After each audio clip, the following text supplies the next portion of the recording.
In this video, I will share how Swami Vivekananda attained enlightenment as explained by himself.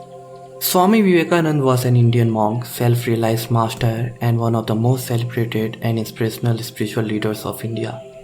He was not only a great spiritual personality, but also a genius thinker, a passionate patriot, and a heroic role model of millions of youth. Swami Vivekananda had undergone many spiritual experiences and extraordinary visions during his lifetime that are beyond the comprehension of logic-driven people. This video contains his enlightenment experience as explained by himself and also included a few more wonderful events from his life. Knowing Naren's inherent nature, his Guru Sri Ramakrishna instructed him in a monastic Vedanta which teaches that the individual soul and Brahman are identical. One day, Naren was telling Hazra, a devotee of Sri Ramakrishna, about Vedantic non-dualism and his unwillingness to accept it. Can it be, he said, that a water pot in God, that a drinking vessel is God, that everything we see and all of us are God? Naren laughed scornfully at the idea and Hazra joined it. While they were laughing, Ramakrishna came up to them. "What are you two talking about?" Ramakrishna asked Naren affectionately. Then, without waiting for an answer, he went into samadhi and touched Naren. Naren related the effect of the touch. At the marvelous touch of the master, my mind underwent a complete revolution. I was aghast to realize that there really was nothing whatever in the entire universe but God. I remained silent, wondering how long the state of mind would continue. It didn't pass away all day. I got back home and I felt just the same there. Everything I saw was God. I sat down to eat and I saw that everything, the plate, the food, my mother who was serving it and I myself, everything was God and nothing but God. I swallowed a couple of mouthfuls and then sat still without speaking.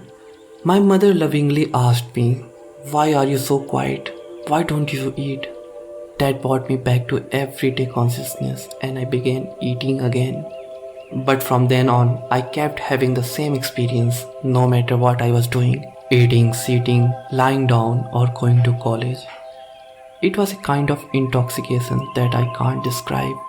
If I were crossing a street and I saw a carriage coming towards me, I didn't have the urge to get out of its way for fear of being run over as I would ordinarily. I said to myself, I am that carriage. There is no difference between it and me. During that time, I had no sensation in my hands or my feet. When I ate food, I felt no satisfaction from it. It was as if somebody else was eating. Sometimes I would lie down in the middle of a meal and then eat up again after a few minutes and go on eating. Thus it happened on those days that I would eat for more than usual. But this never upset me. My mother became alarmed. She thought I was suffering from some terrible disease. "He won't live long," she would say.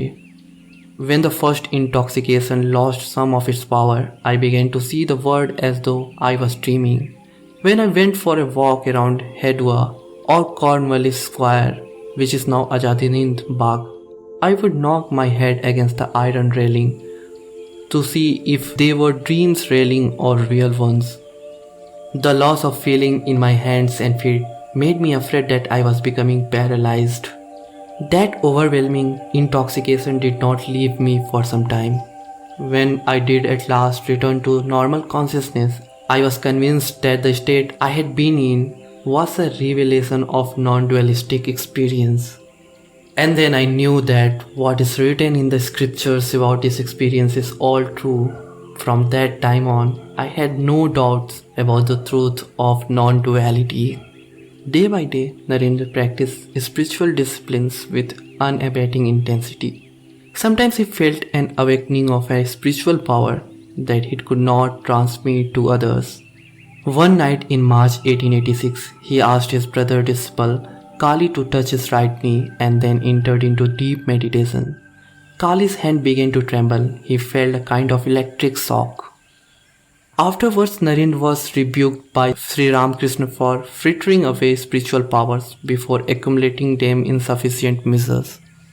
He was further told that he had injured Kali's spiritual growth, which had been following the path of dualistic devotion, by forcing upon the latter some of his own non-dualistic ideas. The master added, however, that the damage was not serious. Narendra had had enough of visions and manifestations of spiritual powers, and he now wearied of them. His mind longed for the highest experience of non-dualistic Vedanta, the Nirvikalpa Samadhi, in which the names and forms of the phenomenal world disappear, and the aspirant realizes total non-difference between the individual soul, the universe, and the Brahman, or the Absolute. He told Sri Ramakrishna about it, but the master remained silent, and yet one evening the experience came to him quite unexpectedly. He was absorbed in his usual meditation when he suddenly felt as if a lamp were burning at the back of his head. The light glowed more and more intensely and finally burst. Narendra was overwhelmed by the light and fell unconscious. After some time, as he began to regain his normal mood, he could feel only his head and not the rest of his body. In an agitated voice, he said to Gopal, a brother disciple who was meditating in the same room, "Where is my body?" Gopal answered, "Why, Naren? It is there. Don't you feel it?" Gopal was afraid that Narendra was dying and ran to Sri Ramakrishna's room. He found the master in calm but serious mood, evidently aware of what had happened in the room downstairs. After listening to Gopal, the master said, "Let him stay in that state for a while. He has teased me long enough for it." For some time, Narendra remained unconscious. When he regained his normal state of mind, he was bathed in an ineffable peace. As he entered Sri Ramakrishna's room, the latter said, "Now the mother has shown you everything, but this realization, like the jewel locked in a box, will be hidden away from you and kept in my custody. I will keep the key with me. Only after you have fulfilled your mission on this earth will the box be unlocked, and you will know everything as you have known now." The experience of this kind of samadhi usually has a most devastating effect on the body. Incarnation and special messengers of God alone can survive its impact. By way of advice, Sri Ramakrishna asked Naren to use great discrimination about his food and compassion, only accepting the purest. Later the master said to the other disciples, "Narendra will give up his body of his own will. When he realizes his true nature, he will refuse to stay on this earth. Very soon he will shake the body by his intellectual or spiritual powers. I have prayed to the Divine Mother to keep away from him the knowledge of the Absolute and cover his eyes with the veil of Maya. There is much work to be done by him, but the veil I see is so thin that it may be rent at any time."